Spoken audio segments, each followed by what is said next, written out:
Bonjour à tous et bienvenue dans cette vidéo d'analyse trimestrielle des marchés. Nous sommes le 1er avril 2020 et vous avez remarqué que nous venons d'essuyer un mois de mars particulièrement compliqué, particulièrement difficile, particulièrement chaotique. Alors je vais revenir un tout petit peu sur le pourquoi de cette baisse, même si tout le monde est bien évidemment au courant. Si on reprend la vidéo que j'avais faite le mois dernier, j'avais clairement exprimé le fait que je m'attendais à une baisse, à savoir que je considérais que les marchés avaient quand même atteint des niveaux assez élevés, qu'on était déjà au bout de 12 ans de hausse des marchés, et que surtout la hausse était là, mais elle était fragile, elle était difficile, elle était laborieuse, elle était là parce qu'on avait les banques centrales qui étaient en soutien, parce que voilà, c'était artificiel et que tôt ou tard, de toute façon, il fallait bien qu'à un moment donné, les marchés corrigent. Il faut laisser les marchés corriger, les marchés ont besoin de respirer. Maintenant, est-ce qu'on avait besoin d'une correction aussi forte? Sans doute pas. Je pense que ça a été largement amplifié par le phénomène du trading automatique, où ce sont essentiellement les robots en fait qui ont tradé, hein, pour faire très très simple. Il est sans doute possible qu'on n'aurait pas eu ce trading automatique, on n'aurait pas eu cette baisse aussi forte. Et c'est pour cette raison d'ailleurs que quand on compare le marché d'aujourd'hui, enfin ce qui s'est passé au mois de mars avec ce qui s'est passé en 1929, c'est un petit peu le tendance à me chatouiller parce que je considère que l'environnement de marché, les marchés, les raisons et la technologie de 1929, c'est-à-dire il y a presque un siècle, hein, à 9 années près, ne ressemble en rien du tout au marché d'aujourd'hui. Et par conséquent, faire ce genre de comparaison, pour moi, ne fait absolument pas sens du tout. Ça, c'est la première chose.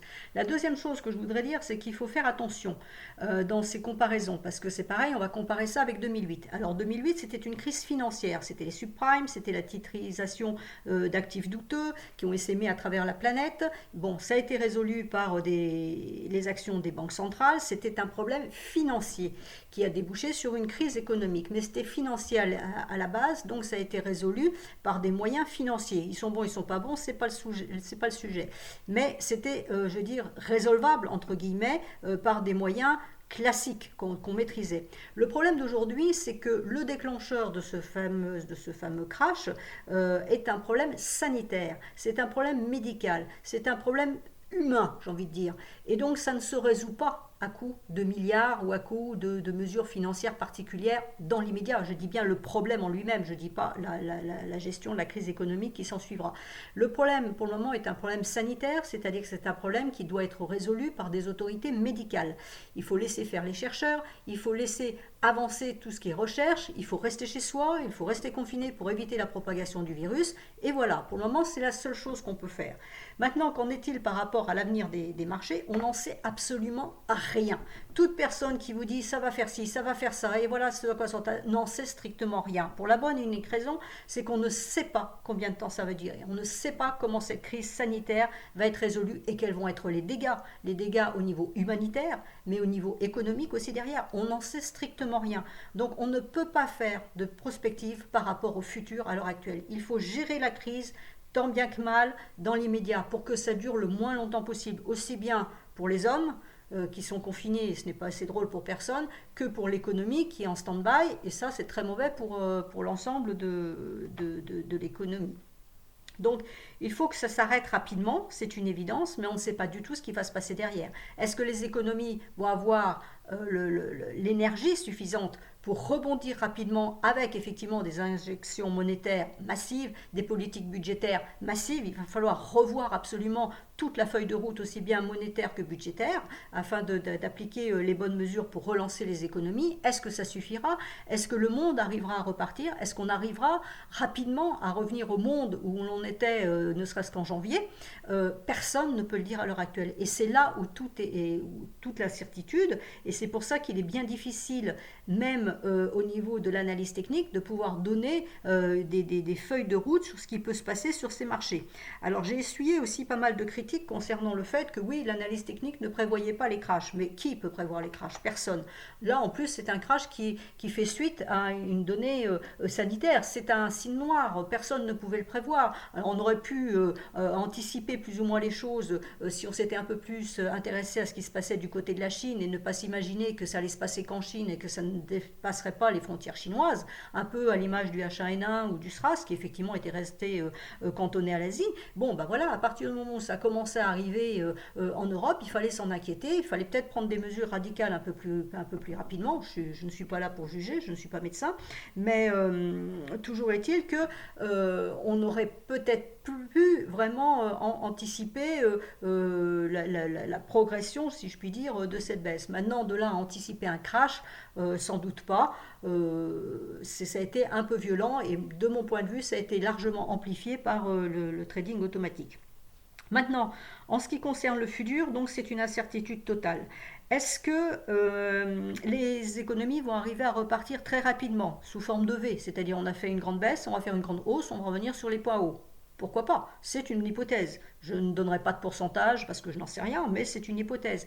Est-ce qu'au contraire, on va avoir une forme de W, c'est-à-dire on a une grosse baisse, on tente de remonter, ça rebaisse à nouveau pour retester un point bas, pour à nouveau remonter. Ça, c'était un peu le scénario que j'avais en tête en disant, voilà, ça y est, une forte baisse. Maintenant, l'Europe peut arriver à remonter un peu cette épidémie de Covid-19 avec l'Italie qui va mieux, avec l'Espagne qui va s'en sortir, la France derrière, sauf que maintenant, il y a aussi l'Angleterre qui est impactée. Bon, voilà, il y a un peu. En Europe, tout le monde n'est pas au même niveau, mais enfin, on pouvait imaginer qu'au moins, on arriverait à reprendre un peu espoir si l'Europe arrivait à redresser la barre de cette épidémie et qu'on pourrait avoir ce nouvelle jambe de baisse dans le W avec la pandémie qui arrive aux États-Unis. Sauf que l'épidémie est arrivée beaucoup plus vite aux États-Unis et que non seulement elle est arrivée plus vite, mais en plus de façon beaucoup plus dramatique que dans les autres pays, où on annonçait encore ce matin qu'il y avait un mort toutes les 3 minutes actuellement à New York, et on dit en France il y a aussi un mort toutes les 3 minutes, sauf qu'en France ça fait déjà, on n'est pas loin du pic de l'épidémie, alors qu'aux États-Unis le pic sera pour dans 3 semaines. On ose à peine imaginer ce qui se passera dans 3 semaines. Donc voilà, la crise n'a pas été du tout gérée ni anticipée par le gouvernement américain. C'est absolument une catastrophe aussi bien politique qu'humanitaire. Et voilà, on aurait pu donc penser que cette deuxième jambe baissière aurait été là. Mais manifestement, ça y est, c'est déjà parti. Donc la deuxième jambe baissière, où elle est exactement maintenant, et on se reprend fait une forte baisse immédiate, ou alors, ben non, ça va être plus grave que ça, et dans ce cas-là, l'hypothèse du W ne fonctionnera pas. Donc voilà, ça c'est un peu les hypothèses. C'est pour ça que c'est très difficile de dire ce qui va se passer. Ensuite, il y a le problème de la récession, c'est-à-dire on disait oui, les marchés doivent baisser parce qu'il y a la récession, les chiffres économiques sont mauvais, etc. Soit, sauf que avant que cette épidémie n'essaime vraiment au niveau mondial, les chiffres n'étaient plus si catastrophiques que ça, et on commençait par dire que finalement la récession, ça serait mild recession, c'est-à-dire une récession un peu lente, tranquille, douce, une flat, quoi, qui serait pas si dramatique que ça, où les économies vivraient tant bien que mal, on aurait des taux de croissance faibles, mais voilà, ça devrait passer. Là, évidemment, c'est une toute autre chanson maintenant. La récession risque d'être plus profonde. Maintenant, il y a récession. Est-ce que, comme je l'ai entendu dire, et j'ai des amis qui disent exactement la même chose, on ne serait pas en train de faire une flash recession, c'est-à-dire en fait que ce mouvement de baisse, c'est la récession, elle est en train de se faire, puisque les économies sont complètement à l'arrêt. Une récession, c'est ça, hein, c'est que les économies chutent. Donc là, on a bien toutes les économies qui sont à l'arrêt. Donc est-ce qu'on ne serait pas en train de faire cette récession, et que finalement, ça va être une récession express, au lieu qu'elle dure pendant des années, elle va peut-être durer pendant quelques mois, voire un an, voire 18 mois, et puis en admettant que voilà, les économies mettent quand même du temps à repartir, et on pourrait avoir notre récession qui soit terminée en 2021 ou en 2022, alors qu'on s'attendait à ce que ça dure jusqu'en 2026, 2027, voire 2030. Donc voilà, l'idée elle est un peu là. Et puis le dernier point concerne le problème américain, alors immédiat avec l'épidémie qui va manifestement faire des ravages. Il ne faut pas oublier que les États-Unis, c'est quand même la première puissance économique mondiale, donc ravage aux États-Unis, ça veut dire ravage mondial, hein, il faut quand même en être conscient. Et le petit bémol dans toute cette histoire, ce sont toujours les élections américaines, qui sont toujours le 3 novembre, ça n'a rien changé. Et Trump veut se faire réélire. Donc quelles vont être ses actions? Quelles vont être ses actions? Que va-t-il mettre sur la table? Comment va-t-il agir pour assurer sa réélection au mois de novembre, si tant est que ça puisse se faire? Donc il y a beaucoup d'incertitudes actuellement dans les marchés.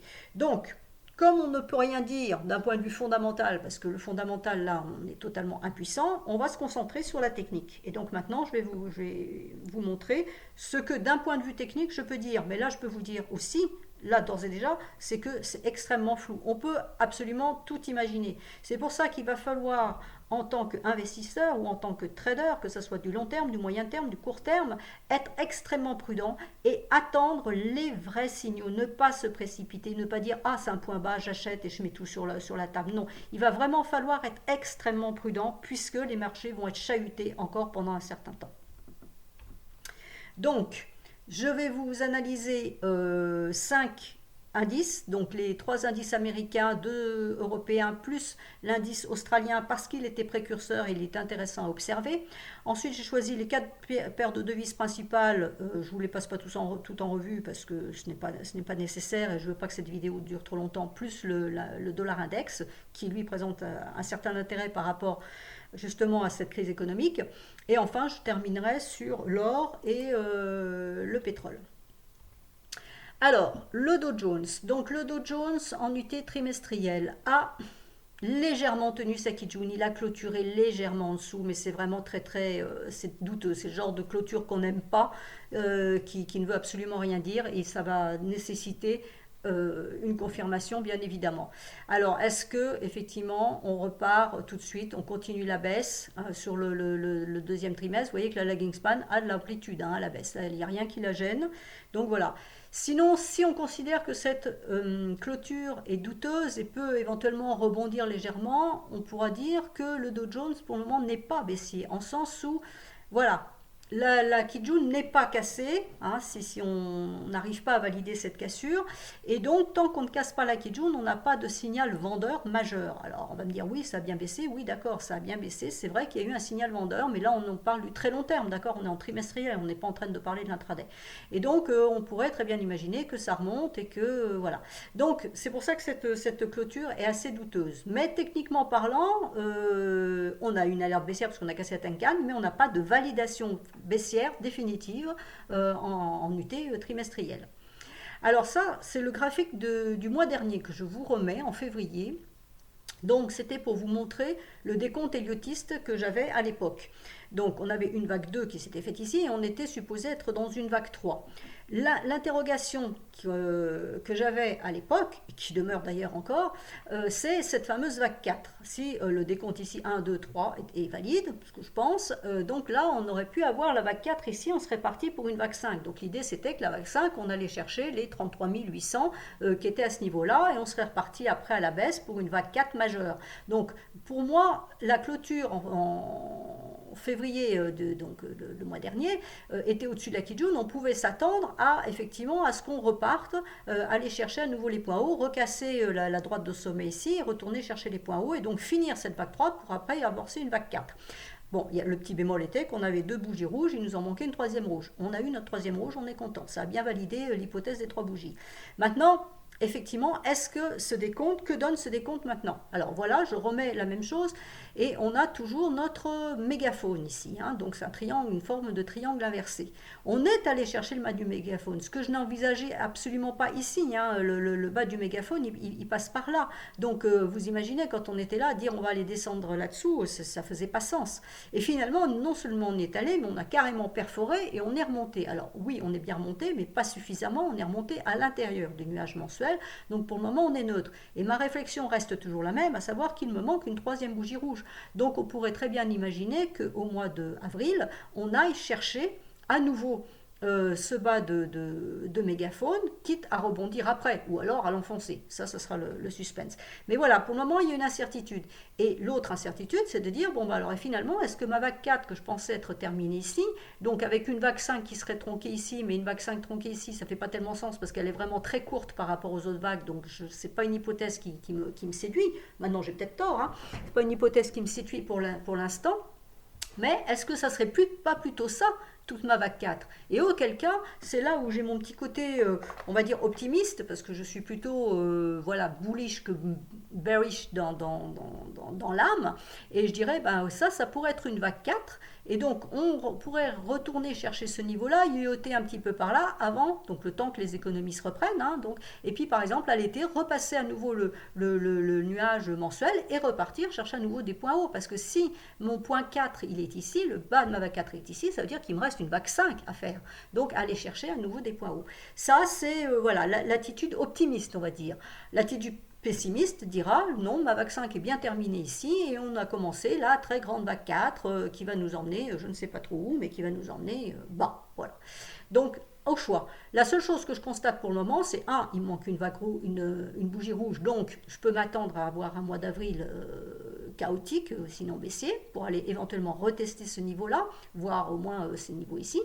Ce que je vois par contre, c'est que la lagging span a bien rebondi, puisque quand mes prix sont descendus jusqu'ici, ma lagging span, elle est remontée au-dessus, elle est descendue puis remontée au-dessus de la Kijun. Donc pour le moment, la lagging span, elle me valide bien une baisse, puisque elle a cassé ses prix, elle a cassé sa Tenkan, mais il faut encore qu'elle valide sa Kijun pour vraiment affirmer la baisse.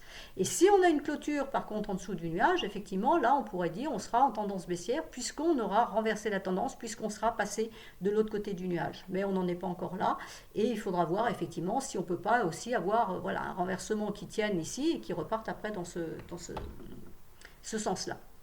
Donc, d'un point de vue hebdomadaire, j'ai mis les graphiques hebdomadaires parce que je n'aurai pas l'occasion cette fin de semaine de pouvoir les faire. Donc, je vous ai mis ce décompte de ce mégaphone. Hein. Donc, en A, B, C, D, E. Et vous voyez que le E, on est allé chercher. La lagging span a fait un travail absolument magnifique en rebondissant sur le nuage mensuel. Ça a renvoyé les prix à la hausse et maintenant les prix sont neutres dans le nuage mensuel. Ce qui est intéressant à constater en hebdomadaire, c'est que même si on retournait chercher le bas du mégaphone, on pourrait rebondir dans l'hypothèse où les marchés veulent repartir à la hausse, traverser le nuage mensuel. Alors il est un petit peu épais, mais enfin bon, on a vu plus épais que ça, et en plus quand on voit la taille des bougies, on se dit que c'est pas forcément un problème pour retraverser ça. Et surtout ce qu'on voit derrière, c'est ça, c'est que tous les marchés nous présentent cette figure-là avec un passage faible. Donc il n'est pas improbable. Je ne dis pas que c'est une certitude, je ne dis pas que c'est ce qui va se produire, mais je veux dire que la probabilité existe qu'on puisse passer par ici et relancer une dynamique haussière sur les marchés. Alors attention, on a un double niveau ici, d'une Kijun hebdomadaire et mensuelle qu'il va falloir casser, donc à 23 790. Mais si on arrive à casser ce niveau-là, on pourrait avoir effectivement des marchés qui viennent retester là, qui remontent, qui naviguent un peu avant de repasser ici. Ici, ça peut passer très facilement. Donc c'est à surveiller, c'est une idée, c'est une hypothèse, comme on en fait beaucoup en analyse technique, il n'y a aucune certitude. Maintenant, à court terme, cette jambe de baisse, puisque je viens de vous dire qu'il manquait une troisième bougie rouge, je vous ai mis un graphique journalier pour que vous puissiez voir de façon plus détaillée ce qui s'est passé. Alors vous voyez, quand on voit des grandes bougies rouges comme ça, une grande bleue derrière, une grande rouge comme ça, vous pouvez dire que ce n'est pas les humains qui ont tradé, ce sont bien des robots. Ce n'est pas du tout un marché classique, c'est du grand n'importe quoi. Donc c'est pour ça que je n'admets pas la comparaison avec 1929. Maintenant, pour en venir au sujet, on a eu une jambe baissière ici, 1. 2, on est revenu chercher la Kijun. Alors, c'est extrêmement propre, il n'y a pas à dire. Hein. La vague 1 est descendue et a clôturé sur la Kijun mensuelle. La vague 2 est remontée chercher la Kijun journalière. La vague 3 est descendue, on l'a vu chercher à niveau sur le bas du nuage mensuel ici. On est en train de remonter ici et on est en train de construire une vague 4. Le problème, c'est où va s'arrêter cette vague 4. Est-ce qu'elle est terminée ici, en partant du principe que voilà, on a fermé dans le nuage mensuel et qu'on s'arrête ici? Ma Kijun ici va continuer à baisser puisqu'elle est en train de prendre la baisse ici en compte, donc elle va continuer à baisser. Donc est-ce que mes prix s'arrêtent ici, que ma vague 4 est terminée? Auquel cas, pour avoir l'objectif de la vague 5, je fais une extension FIBO en prenant le 1, 3, 4 ici, qui me donne des probabilités de vague 5. Alors normalement c'est du 0,618, hein, donc normalement on devrait aller chercher les 15 500 à la louche, on devrait descendre ici, donc beaucoup plus bas que le point bas du mégaphone. Ou alors, est-ce qu'on a une vague 5, alors là pour le coup tronquée, en forme de double bottom, et là ça sera très intéressant justement par rapport à la suite, si on avait ce schéma-là, donc avec un retracement de 38,2, on irait chercher ici clôturer, voire c'est en journalier, donc on peut très bien descendre, clôturer en dessous et remonter dès le lendemain au-dessus de ce mégaphone. Et là, à ce moment-là, on aura une information relativement haussière par rapport à effectivement ce que j'ai exprimé tout à l'heure, avec l'idée d'aller chercher le twist sur UT plus haute. Donc voilà, pour le moment, l'incertitude, elle est là. Donc ça, c'est le premier cas de figure pour ces deux vagues 5. Et là, c'est le deuxième cas de figure, à savoir, est-ce qu'on est toujours dans la vague 4 en faisant un mouvement A, B et puis C, et on va chercher la Kijun mensuelle ici, qui avait déjà bloqué les prix sur la vague 1. Donc on pourrait très bien imaginer qu'on retourne chercher les prix que les prix retournent chercher la Kijun mensuelle ici. Et à ce moment-là, ça nous donnerait des objectifs différents, hein, puisque le 38.2 descendrait, lui, juste au-dessus du mégaphone. Et le 0,618, lui, descendrait jusqu'au niveau des 16 700 exactement, 16 690. Donc on descendrait moins bas. Voilà, donc là, pour le moment, c'est pour ça qu'au quotidien, il va falloir suivre. Est-ce que les mauvaises nouvelles à l'heure actuelle qui apparaissent aux États-Unis vont au contraire nous faire plonger ça maintenant et ma vague 4 est terminée, ou alors est-ce qu'il y a, voilà, il va y avoir encore un semblant parce que la Banque centrale ou je sais, Trump va encore nous sortir un lapin de son chapeau et ça va arriver quand même à faire remonter un petit peu les marchés en formule A, B, C et après on irait chercher la vague C. Donc vous voyez que c'est vraiment très très indécis tout ça, on peut absolument tout voir. Donc c'est pour ça que je dis qu'il faut absolument respecter les signaux et suivre au jour le jour ce qui se passe et ne pas faire de prospective, même de moyen terme. Actuellement, ça ne sert à rien. Alors, je vous ai remis le graphique de point et figure qui donne des objectifs. Donc ça, c'était celui du mois dernier où je vous avais dit qu'il n'y avait que des objectifs haussiers, il n'y avait aucun objectif baissier. On avait cette colonne baissière ici, mais qui ne désactivait aucun des objectifs haussiers qui étaient là. Mais c'était quand même déjà un signal dont il fallait se méfier, et c'est d'ailleurs ce que j'avais dit. Voici ce que ça donne aujourd'hui. Alors aujourd'hui, c'est exactement le contraire, c'est-à-dire qu'on n'a plus aucun objectif haussier, on n'a que des objectifs baissiers. Le seul objectif haussier qui pourrait s'imprimer est celui-ci à 29 400, mais qui n'est pas actif tant qu'on ne dépassera pas le haut de cette colonne. Donc on a tenté ici, ça n'a pas fonctionné, et là on repart à la baisse. Et par contre, cette baisse-là, pour le moment, nous active cette colonne ici pour un objectif à 19 950. Donc ça, c'est bien sûr sur le court terme. Mais vous voyez qu'on a déjà bien réduit l'objectif baissier par rapport à tous ces objectifs-là. La deuxième information qu'on peut voir ici, c'est que pour activer cette colonne-là, il faudra donc dépasser les 22 200. On ne sera pas loin de ce niveau-là. Ce qui veut dire que si on activait cette colonne-là en cassant les 22 200, il y a de fortes chances pour qu'on dépasse le niveau de cette colonne-là. Et en dépassant le niveau de cette colonne-là, ça veut dire qu'on va invalider l'objectif de 15 600. Si on ne va pas chercher 15 600, on n'ira pas chercher 13 950. Donc il ne me restera plus que ces deux objectifs qui seront beaucoup plus lointains.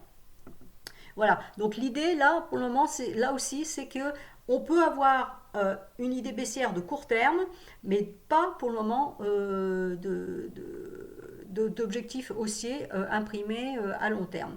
Maintenant, comme je vous l'ai exprimé tout à l'heure, si effectivement on avait ce renversement qui se faisait et qu'on allait chercher effectivement le twist dont je parlais, les 29 400 auraient été activés et seraient effectivement le nouvel objectif à envisager. Donc vous voyez que en faisant une analyse vraiment très approfondie sur cet indice-là américain, on se rend compte que la situation n'est pas simple. Maintenant, si on passe sur le S&P, alors le S&P est un petit peu plus optimiste parce que lui, il a clairement clôturé au-dessus de sa Kijun. Mais là, c'est pareil, ça demandera quand même validation puisque c'était perforé. On a fait un point bas plus bas que celui-ci. Donc voilà, ça demande confirmation. Mais lui, techniquement parlant, je dis bien techniquement parlant, ne donne pas de signal vendeur à long terme. Si on descend sur UT inférieur, donc en mensuel, on a toujours nos deux bougies rouges. Donc effectivement, il nous manque aussi la troisième rouge. On a le même système de mégaphone, je ne l'ai pas tracé, mais il est ici. Donc là, on n'est pas allé tout à fait le tester. Donc on pourrait peut-être imaginer qu'on aille le tester ce mois-ci. La lagging span qui est descendue est passée en dessous de sa Kijun comme sur le dos. Elle est remontée au-dessus, mais elle reste en dessous de sa Tenkan. Donc elle n'invalide pas non plus de baisse pour l'instant. Donc voilà, c'est incertain, tout dépend de ce qui va se passer là ce mois-ci. Est-ce qu'on va naviguer dans ce nuage-là ou est-ce qu'au contraire on va perforer et descendre plus bas? En hebdomadaire, donc on retrouve le mégaphone, donc ce que je vous disais, on ne l'a pas atteint. On s'est arrêté bien avant, donc est-ce que l'idée n'est pas de descendre, donc pareil en 1, 2, 3, 4, 5, aller tester ce bas de mégaphone avant éventuellement de remonter. Là, pour le moment, on voit que les prix sont sur une double résistance à 2635 et 2673. La lagging span va trouver exactement les mêmes résistances, plus la Kijun qui est ici. On a ensuite une résistance à 2782 avec la Kijun hebdomadaire et la Kijun mensuelle qui pourrait freiner les prix. Donc là, on peut aussi envisager, soit on repart effectivement tester le bas du mégaphone, soit on yoyote là entre les deux pour aller passer par le twist. Ça, c'est l'idée très optimiste actuelle. En unité journalière, donc on a le même problème que sur le dos, à savoir est-ce que la vague 4 va se terminer, va se terminer ici sur la Kijun journalière, ou est-ce qu'on va aller chercher les Kijun hebdomadaires et mensuels ici. Donc auquel cas, vous voyez qu'on aura, j'ai tracé les deux extensions Fibonacci qui pourraient nous donner donc un objectif de vague 5 qui se situe entre 2026 et 1962. Pour les 0,618 si on allait chercher les 0,618. Alors ça tombe bien parce que hier j'ai lu Goldman Sachs disait qu'il avait un objectif sur le S&P à 2000, donc ça tombe pile poil entre mes deux. Ce qui voudrait dire que si Goldman Sachs a bien raison, n'est-ce pas, on pourrait retourner chercher le bas de ce mégaphone et à ce moment-là envisager une reprise derrière. Même chose sur le point et figure, donc là je vous ai laissé les objectifs anciens, donc vous voyez qu'on avait tous ces objectifs haussiers qui étaient imprimés. Ici je vous avais mis l'invalidation, si on cassait ce niveau-là, c'est-à-dire à 2885, on invalidait les 3660, donc si on invalidait ça et on a derrière, on a ensuite invalidé tous les autres, puisque à chaque fois qu'on est descendu, vous voyez qu'on on est descendu plus bas que les points bas de ces colonnes-là, donc 3660, 3525, 3495 ont tous été invalidés. Et les objectifs baissiers qui ont été donnés, il y a un objectif à 2115, il y a un objectif à 2070, il y a un objectif aussi à 1900 et 1695. Donc, même chose, alors là je ne vous l'ai pas le mis, on a à nouveau un objectif haussier mais qui n'est pas activé parce qu'il a été dépassé de seulement d'une boîte et on a réinvalidé cette activation juste derrière, donc ce n'est pas activé. Il faudrait qu'on casse les 2655 pour invalider les 1900. Si on invalide les 1900, on invalide de fait les 1700. C'est logique, si on ne va pas à 1900, on n'ira pas à 1700. Et à ce moment-là, il resterait les 2070 qui seraient imprimés, qui correspondraient aux 2000 vues là, qui sont entre mes deux 0,618 d'extension Fibonacci. Donc tout ça fait sens. Pour le moment, on a peut-être un petit mouvement baissier à venir ici.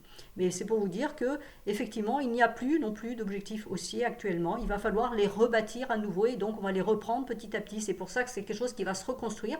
Ça va bien avec l'image de l'économie en général où les économies sont totalement à l'arrêt. Il n'y a plus rien qui fonctionne sur la planète et que derrière, il va falloir reconstruire toutes ces économies. Donc tous les objectifs haussiers qu'on avait, on va dire, sur une ancienne économie, pour faire un petit peu schématique, on va les reconstruire petit à petit sur une nouvelle économie, sur un nouveau fonctionnement. Ensuite, le Nasdaq. Alors, le Nasdaq, c'est le plus optimiste de tous, puisque c'est normal, nous sommes dans une ère technologique, donc ça fait un petit peu sens que le Nasdaq soit le plus optimiste, qui n'a pas atteint exactement sa Kijun. Alors, les autres, vous voyez qu'il les avait atteints. Là, ça n'a pas du tout été atteint, et il a clôturé le premier trimestre sur sa Tenkan.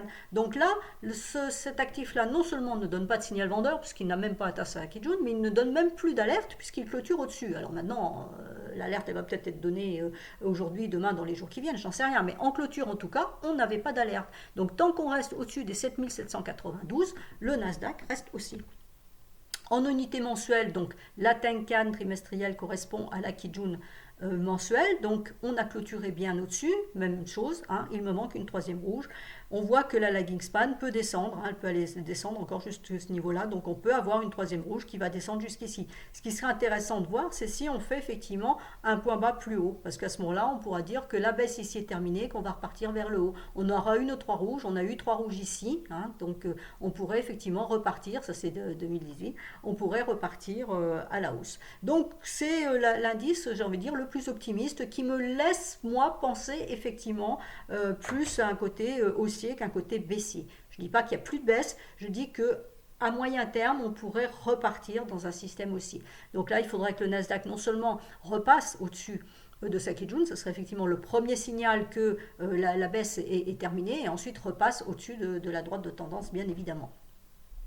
En hebdomadaire, donc l'hebdomadaire, le nuage a été cassé, et tiens, vous voyez qu'on n'a pas atteint le nuage mensuel, on en est très loin. Alors est-ce que pareil, on a le 1, 2, 3, 4, 5 pour aller chercher, tester ce nuage mensuel, et puis pourquoi pas après remonter pour passer par le twist ici. Vous voyez que la lagging span a rebondi sur la Kijun mensuelle ici, et sur le nuage fin hebdomadaire ici. Donc ça c'était un bon signal, et là elle remonte. Les prix ont clôturé, enfin clôturé sont actuellement, puisqu'on est que mardi quand j'ai pris cette capture d'écran, c'était mardi, donc les prix butaient sur la Kijun. Est-ce qu'ils arriveront à les tester ici, la Kijun au-dessus et cette trendline de court terme? C'est à voir. On peut effectivement avoir 1, 2, 3, 4, on va rechercher ça, donc 4 ici, et puis 5 pour aller chercher ensuite ce niveau-là. Maintenant, au niveau des indices européens, alors c'est vrai que c'est un petit peu moins enthousiasmant que les indices américains. Donc ici, nous avons le DAX en log. Donc le DAX donne bien un signal vendeur, hein, puisqu'il a cassé sa Tenkan et sa Kijun. Mais pour le moment, la lagging span ne valide pas, puisque elle est descendue sous ses prix pendant le trimestre, et en clôture, hier soir, la lagging span a clôturé au-dessus. Donc pour le moment, on a bien un signal vendeur qui doit être validé, donc on pourrait s'attendre à avoir une hausse qui revienne rechercher ce niveau-là en test de cassure, ou alors on continue à enfoncer et on casse la droite de support. Au niveau mensuel, alors par contre là on a déjà les trois rouges. La lagging span valide puisqu'elle casse la Kijun. Bon, les prix ont tenté la cassure de la droite tendance support long terme, et ça a été invalidé. Et là, pareil, vous avez, comme on avait sur notre mégaphone sur les indices américains, on a aussi cette droite support ici qui a été à peine atteinte. Donc toujours la même réflexion. Est-ce qu'on retourne chercher ce mois-ci ou ce trimestre-ci, en tout cas, ce niveau-là avant de repartir, ou est-ce qu'on retourne chercher, comme je l'ai exprimé juste avant, la cassure, ce qui correspond à la SSB, on retourne d'abord chercher la SSB avant de repartir à la baisse? Je ne sais pas. Ça, c'était le graphique donc de début février, graphique hebdomadaire de début février, où on avait effectivement une alerte baissière, on va dire, puisqu'on avait quand même déjà une bougie absolument gigantesque, mais par ailleurs, on avait la lagging span qui avait tenu sa Kijun hebdomadaire et mensuel. On avait en support un nuage hebdomadaire et un nuage, alors ici c'est mensuel, hein, il y a une erreur, c'est un nuage mensuel ici. On avait ces deux nuages en support, mais la droite de tendance de sommet ici avait été cassée. Donc on pouvait s'attendre à une correction, c'est ce que j'avais dit, à une correction haussière pour soit continuer la baisse, soit effectivement repartir à la hausse. Donc il y avait une incertitude. Bon, en fait, voilà ce qui s'est passé, tout a été exposé, hein. On a pénétré le nuage, on a fait un gap, là vous voyez, juste de l'autre côté du nuage, donc à point de vue Ishimoku, c'est absolument parfait. Vous avez une bougie ici en hebdomadaire qui s'est arrêtée dans le nuage hebdomadaire, et la bougie de la semaine suivante a gapé sous le nuage mensuel. Donc c'est absolument magnifique, et on est allé chercher voilà, les points bas qui sont ici. Là, pour le moment, bon, bah, c'est reparti. Alors, même chose, hein, on va avoir la même réflexion de savoir au niveau vague, est-ce qu'on a fait 1, 2, 3, 4, la 4 est terminée, ou est-ce que la 4 peut encore se faire là? C'est-à-dire, est-ce qu'on a encore un mouvement A, B, C pour faire la 4, et à ce moment-là, on irait chercher les Kijun hebdomadaires mensuels. La Kijun journalière commence à descendre, donc ça pose un petit problème parce que ça peut nous freiner les prix. Si notre vague 4 est ici, à ce moment-là, on aurait des objectifs de vague 5 qui pourraient être un double point bas ici, voire un peu plus bas, en dessous de la droite de tendance à 7477.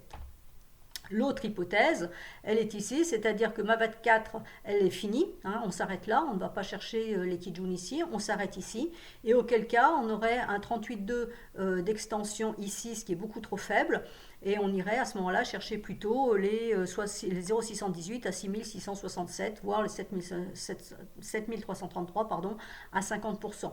Donc là c'est pareil, le problème est-ce que la vague 4 est terminée ou pas? Vous voyez, ce qui est assez amusant, c'est qu'on a le problème de la vague 4 de façon générale, comme je vous l'ai exprimé sur le Dow Jones, on ne sait pas finalement si ce mégaphone ne serait pas une vague 4 géante et qu'on aurait encore la vague 5 haussière derrière. Ici on a encore un problème avec la vague 4 en ne sachant pas si on est en train de faire un mouvement en A, B, C, on est encore du potentiel pour aller chercher ça avant d'aller faire la vague 5, ou si elle est terminée. Donc les vagues 4 et les vagues 5 sont toujours des vagues très problématiques en Elliott, parce que voilà, on sait qu'elles sont terminées une fois qu'on n'est plus dedans, ce qui ne sert plus pas à grand chose.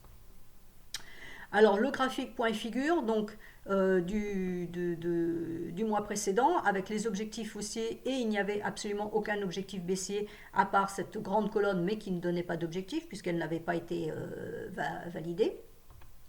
Et la situation aujourd'hui, plus aucun objectif haussier et des objectifs baissiers, donc à 8100, 6600, voire 5400.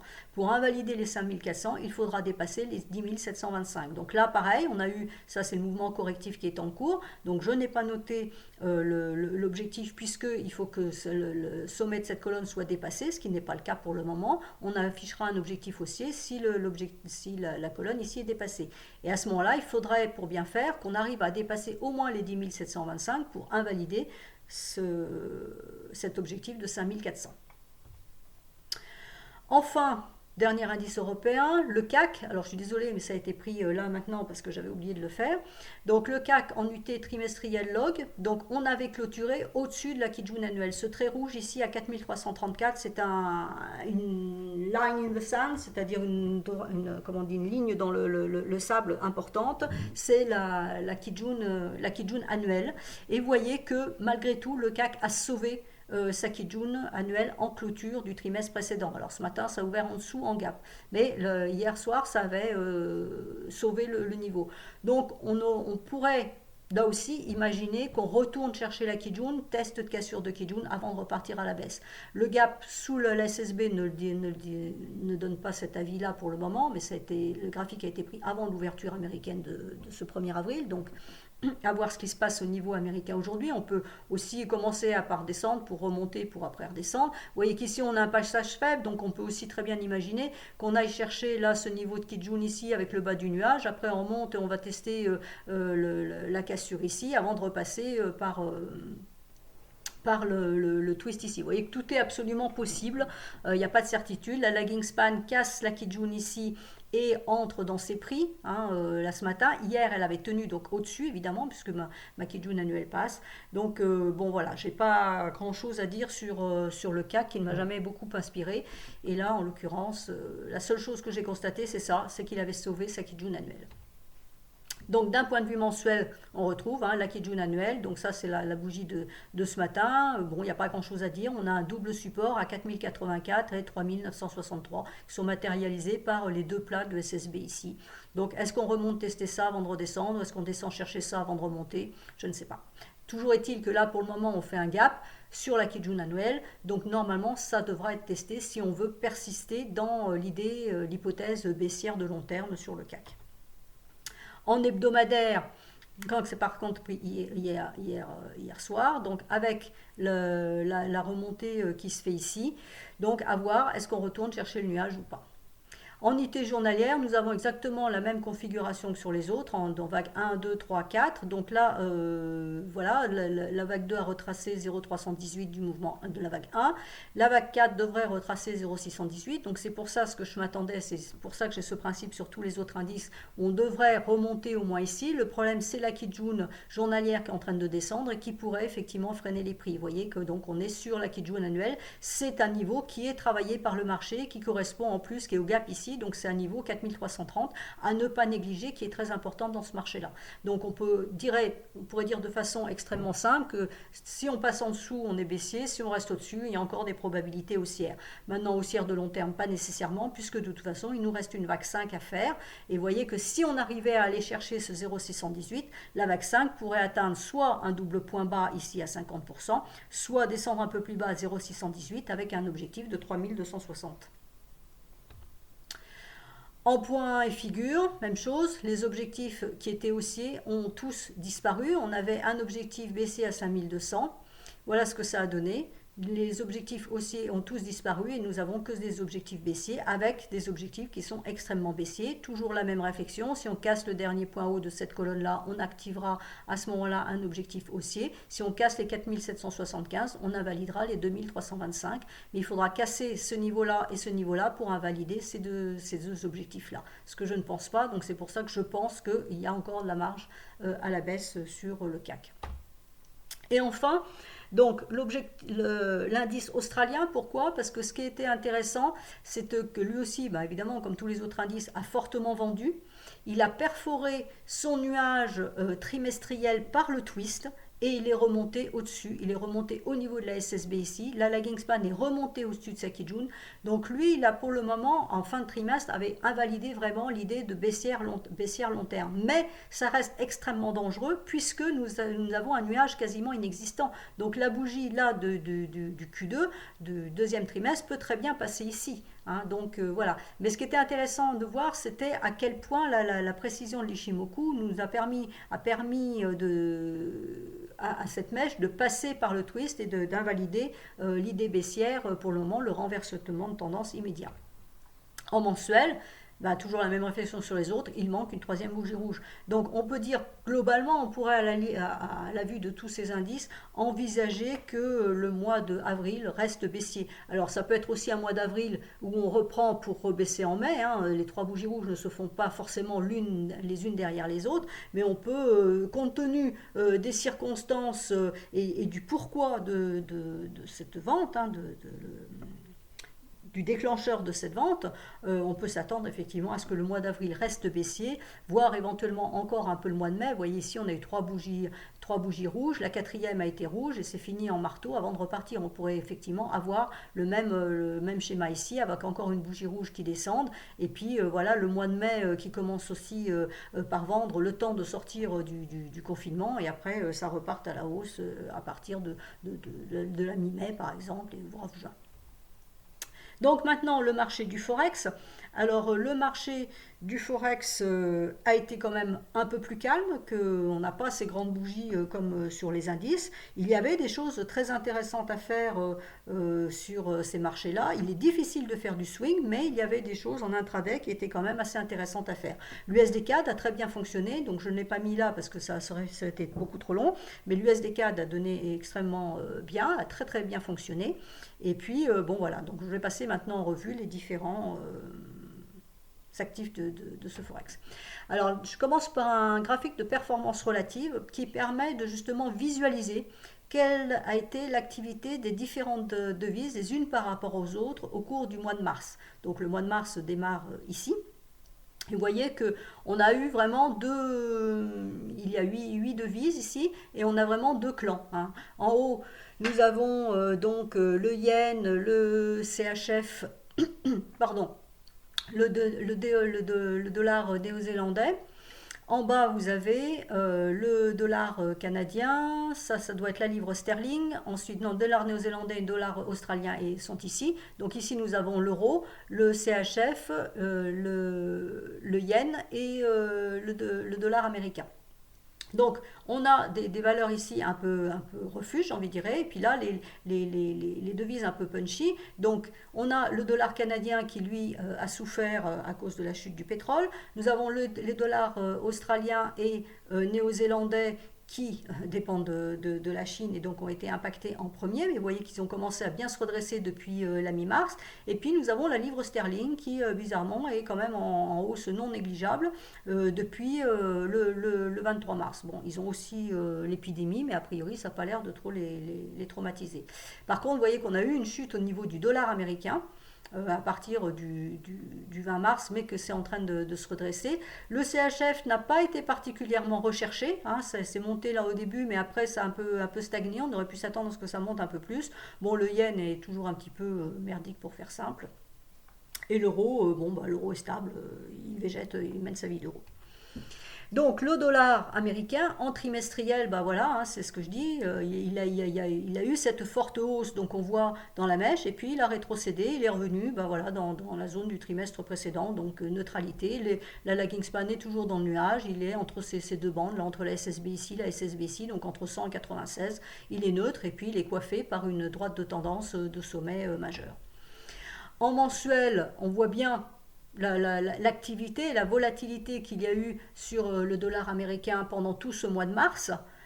Néanmoins, on reste, si on gomme ces deux mèches, on reste dans une tendance assez normale, on va dire. On a fait 3 bougies bleues, donc on pourrait peut-être s'attendre à une quatrième rouge, mais compte tenu de la volatilité, on va relativiser cette lecture en 3 bougies. Pour le moment, on peut aussi imaginer qu'on retourne chercher cette droite de tendance. On a la borne inférieure de la droite de la fourchette d'Andrews qui devrait faire support en principe. Donc je reste relativement positive sur le dollar index. En hebdomadaire, vous voyez ce qui s'est passé, ça c'est donc c'est la semaine en cours. La semaine dernière, il y a eu une vente massive, mais les 2 semaines d'avant, il y a eu de la forte hausse. Donc là, sur le dollar lui-même, il y a de la volatilité par rapport à ce qui se passait avant, il y a de l'activité. Ça correspond à chaque nouvelle qui vont tomber par rapport à cette épidémie. Et puis là, effectivement, si les Américains sont impactés, ça va sans doute encore le chahuter pas mal. Donc, toutes les paires maintenant qui sont liées au dollar. Alors l'euro-dollar en trimestriel, vous voyez qu'il ne fait pas grand-chose, il est resté relativement neutre, lui aussi, volatilité, volatilité due essentiellement au dollar, puisque vous avez vu que sur le graphique des performances relatives, l'euro était relativement stable.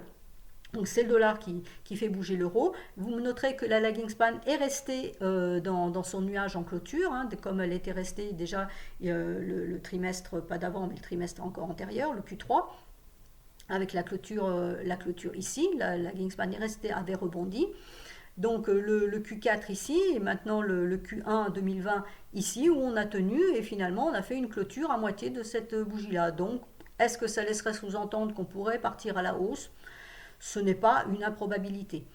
En mensuel, on voit bien la volatilité. Remarquez que la bougie haute est allée chercher pile le nuage mensuel qui était au-dessus. Donc quand j'avais vu pas mal de billets qui passaient sur Twitter comme quoi ça y est, l'euro-dollar était à la hausse et que tout allait bien dans le meilleur des mondes, etc. J'avais dit attention, on a un nuage au-dessus de la tête, il est épais, donc qu'on aille faire quelque chose comme ça, je veux bien, qu'on monte là au-dessus, ça paraissait d'autant plus douteux qu'on avait en plus une Kijun en renfort. Et vous voyez, on est redescendu et l'euro-dollar a clôturé en dessous de sa Tenkan. Donc lui, pour le coup, il est neutre entre 1,0947 et 1,11, pour faire simple. Voilà, il n'y a pas grand-chose à dire sur cette paire. En hebdomadaire, on a eu là la forte poussée ici. Vous voyez qu'on est allé tester donc justement ce fameux nuage mensuel et on est resté à l'intérieur du nuage hebdomadaire. Là, on a eu, voilà, ça c'est la forte hausse du dollar, puisqu'ils sont inversés logiquement. Là, on a eu à nouveau une repoussée. On est allé chercher la droite de tendance. La lagging span ne passe pas la Kijun. Et là, cette semaine, on est en train de rebaisser. Et on repasse la Kijun ici, donc à 10,72.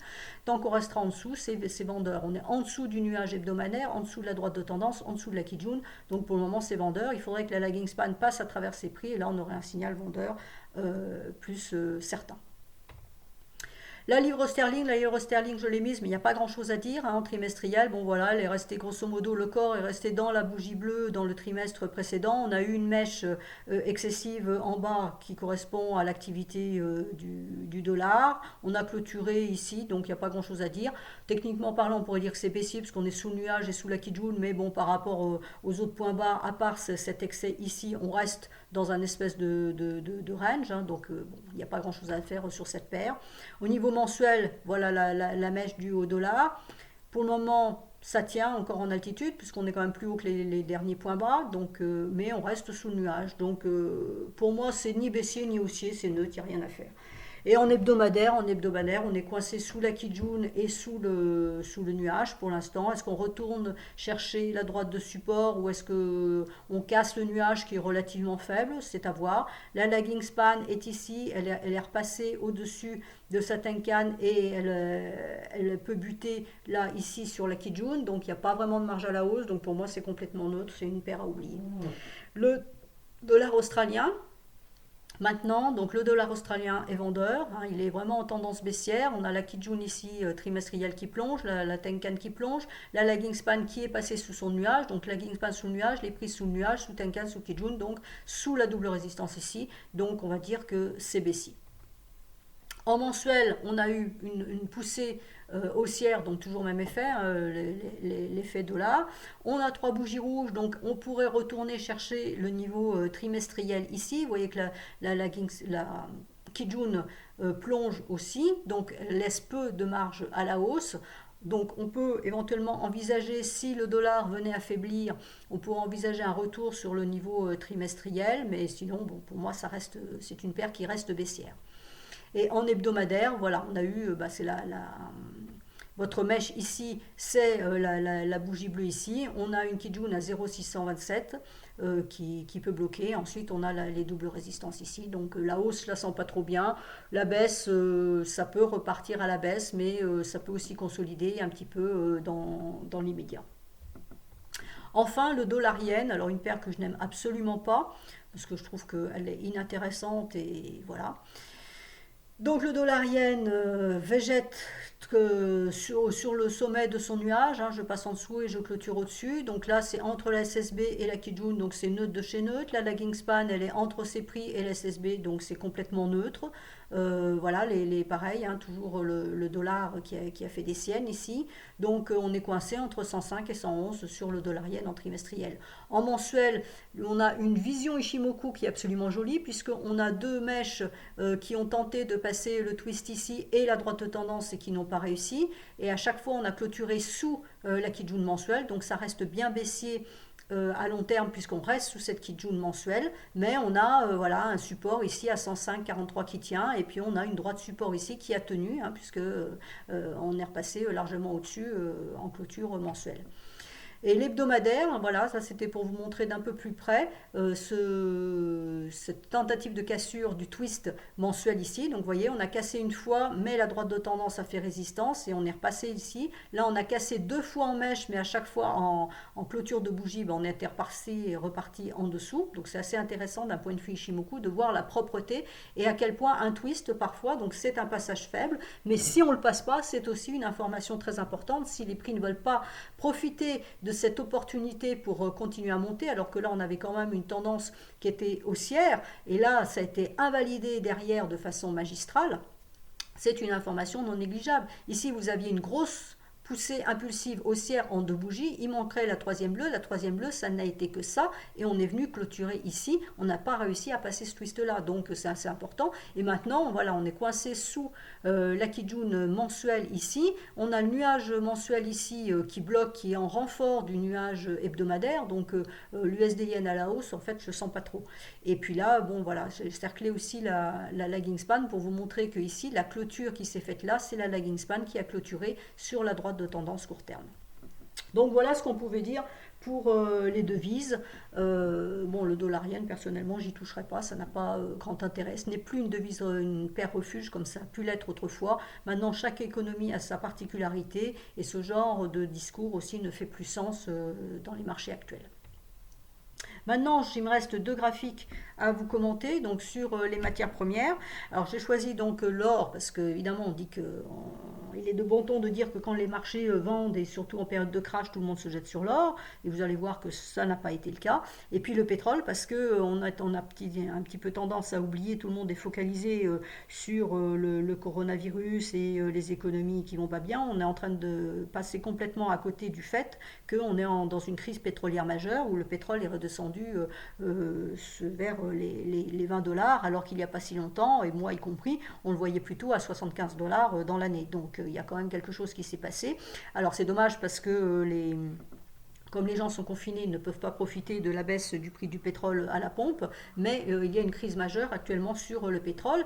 Et j'entendais même un analyste qui disait, qui voyait justement sur ces graphiques qu'on pouvait avoir un objectif avec un prix négatif sur les pétroles. Et on disait, mais comment on peut avoir un prix négatif sur le pétrole? Et bien tout simplement parce que comme il y a excès d'offres et pas du tout de demande, et surtout un énorme problème de stockage, c'est-à-dire qu'il faut payer pour stocker le pétrole, et que les possibilités de stockage sont à épuisement dans quelques semaines, voire un mois maximum, il va falloir effectivement payer pour ce stockage, et donc ça fait un prix de pétrole qui serait négatif. Alors ça c'est la théorie, il est bien évident qu'on ne va pas vous payer pour mettre du pétrole dans votre voiture. Donc en unité trimestrielle, je commence par le pétrole. Voilà l'image où on est franchement dans une crise pétrolière majeure, hein, avec cette guerre qui a été déclenchée par la Russie et l'Arabie Saoudite, où ils inondent le marché à un moment où on n'en a pas besoin, le pétrole. Et donc nous avons eu cette forte baisse. Donc là, la lagging span, vous voyez qu'il y avait quand même bien rebondi ici, elle est passée à travers, on a cassé les points bas. Et là, pour le moment, si on va chercher les derniers points bas, on a un objectif à 12 $. Donc ça, c'est dans le cas où on va chercher les derniers points bas. Mais vous voyez que si on fait une extension Fibo sur ce mouvement de vague là, on peut même aller chercher les 3 $ avec du 0,618. En principe, quand on fait des extensions Fibo, le minimum, enfin, pas le minimum, on va dire que l'objectif qui est le plus souvent atteint, ce sont les 0,618. Donc les 0,618, ils sont là-dessous. Hein. Donc je crois que c'est à 8 $, quelque chose comme ça. Enfin non, c'est marqué 3 $. Donc vous voyez que le pétrole pourrait descendre à 3 $. Hein. Ce ne serait pas une improbabilité totale.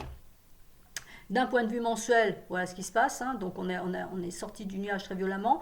Alors le petit aspect positif, si on veut vraiment essayer d'en trouver un, c'est qu'on a 3 bougies rouges. Donc on peut s'attendre à une bleue pour au moins remonter, peut-être chercher les 25 $ avant de rechuter. Voilà, c'est le seul petite note positive qu'on pourrait voir sur cet actif. En hebdomadaire, on voit que ça freine. Hein. On a un gap ici, alors ce qui est bien au-dessus des 25. Hein. On a un gap ici. Alors est-ce que voilà, ça freine? Donc est-ce qu'on retourne chercher le gap avant de redescendre? Est-ce qu'on descend chercher les 12 $ pour remonter après? Voilà. Bon. On n'en sait strictement rien, mais ça va poser un problème sous peu, il faut bien le voir. C'est aussi des industries qui sont derrière, hein, le pétrole, et notamment on sait que tout le pétrole américain doit avoir un baril de pétrole à 60 $ pour pouvoir tenir la route. Donc à 12 $, il est bien évident qu'il y a un paquet d'entreprises de ce côté-là, du secteur pétrolier américain, qui vont fermer. Passons à l'or maintenant.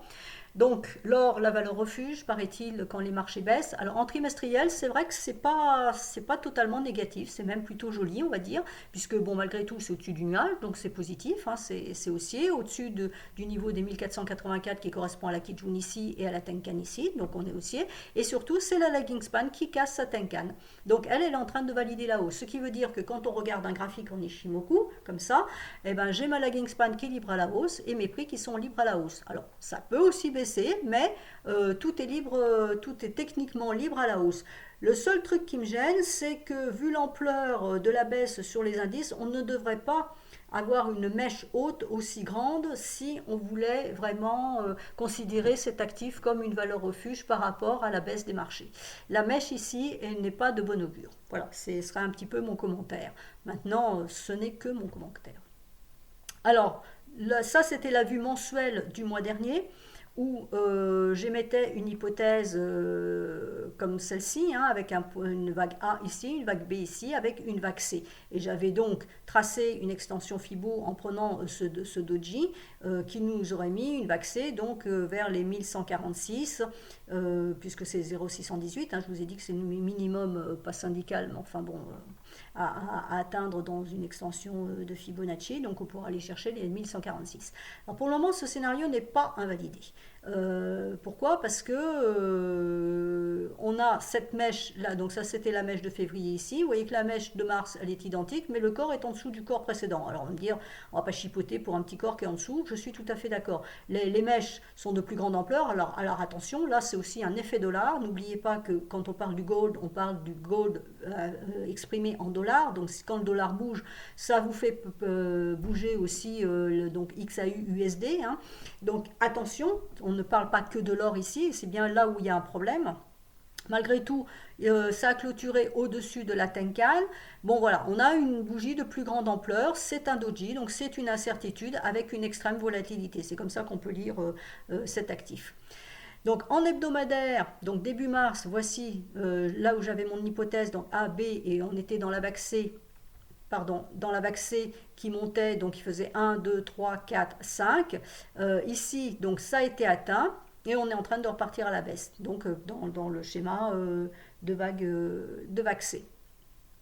Voilà ce qu'on peut dire sur l'or. Donc pour le moment, oui, ça a l'air plutôt haussier, mais haussier en sens où techniquement parlant, on se trouve au-dessus de niveau clé, hein, puisqu'on est au-dessus de la Tenkan, on est au-dessus des nuages, c'est libre à la hausse, on a une résistance ici à 1626 qui a tenu, hein, qui a été marquée.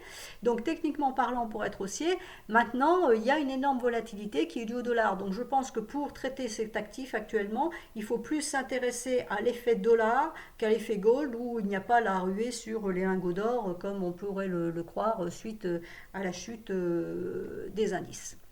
Voilà, j'espère que j'ai répondu un peu à vos questions. Je conçois que je ne suis pas d'une très grande clarté et que je ne vous donne pas franchement des idées très claires sur ce qu'il faut faire sur les marchés, mais c'est parce que les marchés eux-mêmes ne sont pas clairs, que la situation, l'environnement économique et médical est extrêmement brouillé. Donc quand on est dans le brouillard, eh ben, mon seul conseil, et je le martèle, et vraiment, il faut l'écrire en gros, ne faites rien.